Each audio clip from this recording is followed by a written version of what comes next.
Tại sao Triệu Lệ Dĩnh lại chủ động nhường quyền nuôi con cho Phùng Thiệu Phong?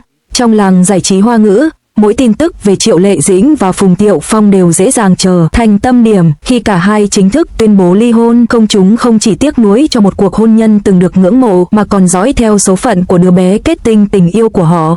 Điều khiến nhiều người không khỏi ngạc nhiên là Triệu Lệ Dĩnh đã chủ động nhường quyền nuôi con cho Phùng Thiệu Phong. Một quyết định mà thoạt nghe, ai cũng nghĩ bất thường, bởi từ trước đến nay cô luôn là người phụ nữ kiên cường, yêu con hết mực. Vậy, từ sao một người mẹ như Triệu Lệ Dĩnh lại lựa chọn như vậy?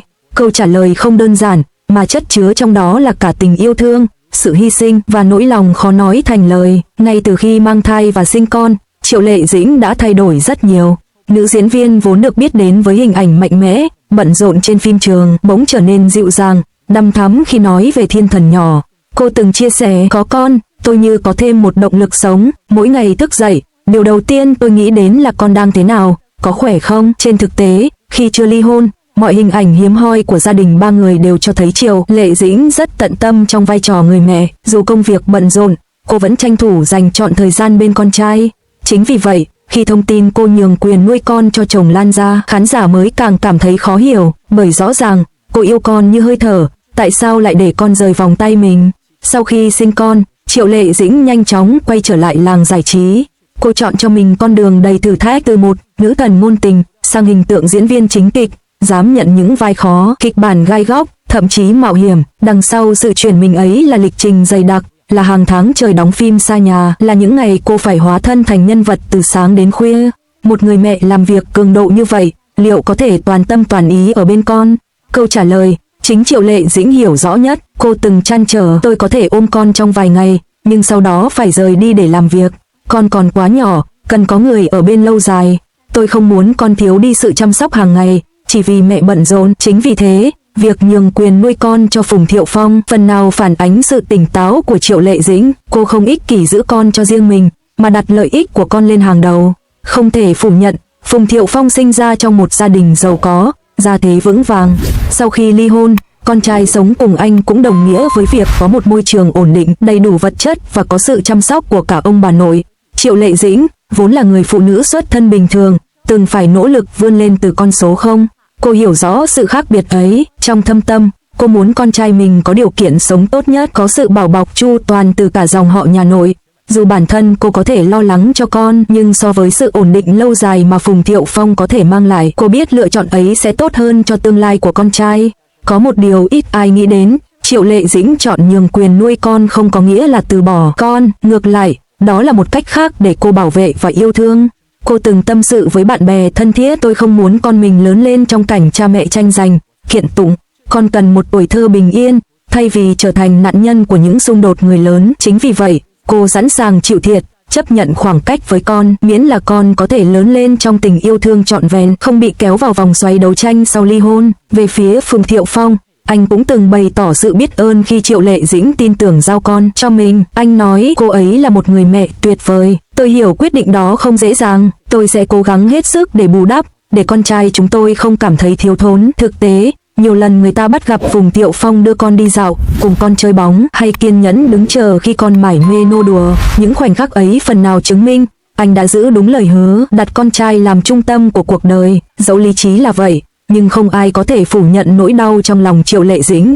Là một người mẹ, không gì bằng được khi mỗi ngày được nhìn thấy con, được ôm con ngủ, được nghe tiếng con gọi mẹ. Có những đêm quay phim trở về, nhìn căn phòng trống trải, cô đã bật khóc.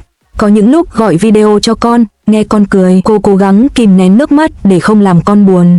Đó chính là sự hy sinh mà chỉ những người mẹ mới hiểu, yêu con đến mức sẵn sàng chịu đựng nỗi cô đơn, miễn sao con được hạnh phúc. Quyết định của Triệu Lệ Dĩnh từng vấp phải nhiều bàn tán.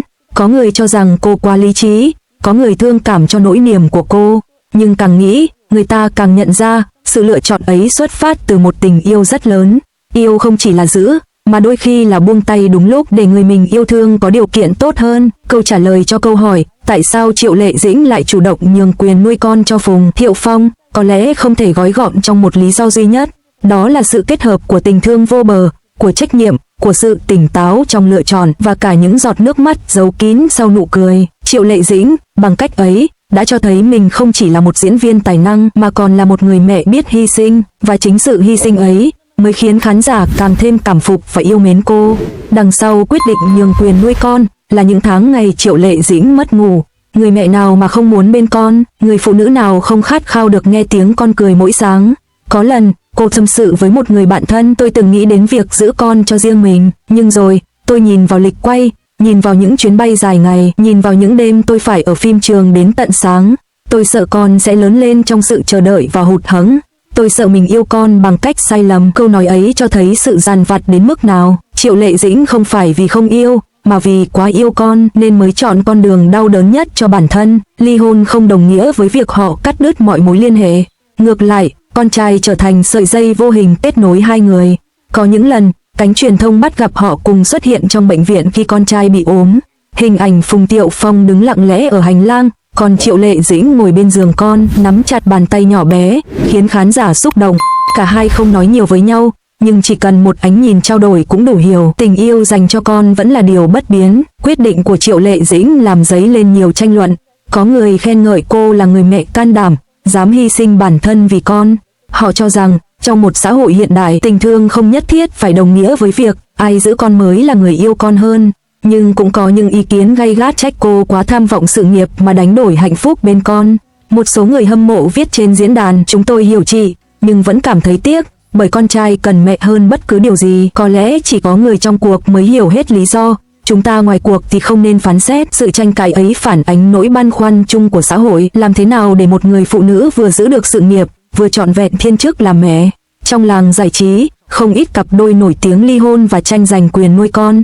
Có người lao vào kiện tụng kéo dài, biến đứa trẻ thành tâm điểm ồn ào. Có người vì không chịu buông bỏ cái tôi, khiến con trở thành nạn nhân của sự trả thù. Chính vì vậy, quyết định của Triệu Lệ Dĩnh lại càng khiến nhiều người nể phục. Thay vì biến con trai thành tâm điểm tranh chấp, cô chọn cách lặng lẽ đứng phía sau để con được sống trong bình yên. Một nhà phê bình từng viết, có những người mẹ yêu con bằng cách ở bên, có những người mẹ yêu con bằng cách rời xa. Triệu Lệ Dĩnh thuộc nhóm thứ hai và đó cũng là một sự cao thượng hiếm có. Có lẽ, khi còn nhỏ, con trai của họ chưa thể hiểu hết những hy sinh của mẹ. Nhưng rồi một ngày, khi trưởng thành, khi nhìn lại những gì mẹ đã làm, cậu bé sẽ hiểu mẹ không ở bên không phải vì mẹ không thương, mẹ nhường con cho cha, bởi mẹ muốn con có cuộc sống trọn vẹn hơn. Mẹ đã hy sinh chính niềm vui được ở cạnh con, để con được hưởng một tuổi thơ bình yên. Và rồi, tình cảm mẫu tử ấy sẽ càng trở nên thiêng liêng, gắn bó, khi người con hiểu rằng tình yêu của mẹ vốn không có biên giới, không cần hiện diện hàng ngày nhưng vẫn luôn hiện hữu trong trái tim. Quyết định của Triệu Lệ Dĩnh nhường quyền nuôi con cho Phùng Thiệu Phong không phải dấu chấm hết cho tình mẫu tử, mà chỉ là một lựa chọn khác để bảo vệ con. Dù ở đâu, trái tim cô vẫn hướng về con trai.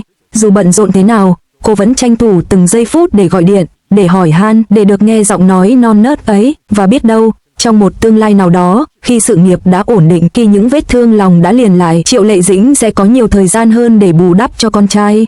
Câu chuyện này không chỉ là chuyện riêng của một gia đình nổi tiếng, mà còn là tấm gương cho rất nhiều người phụ nữ hiện đại. Yêu thương đôi khi là biết hy sinh, và hy sinh không bao giờ đồng nghĩa với mất mát, mà là một cách khác để yêu trọn vẹn hơn.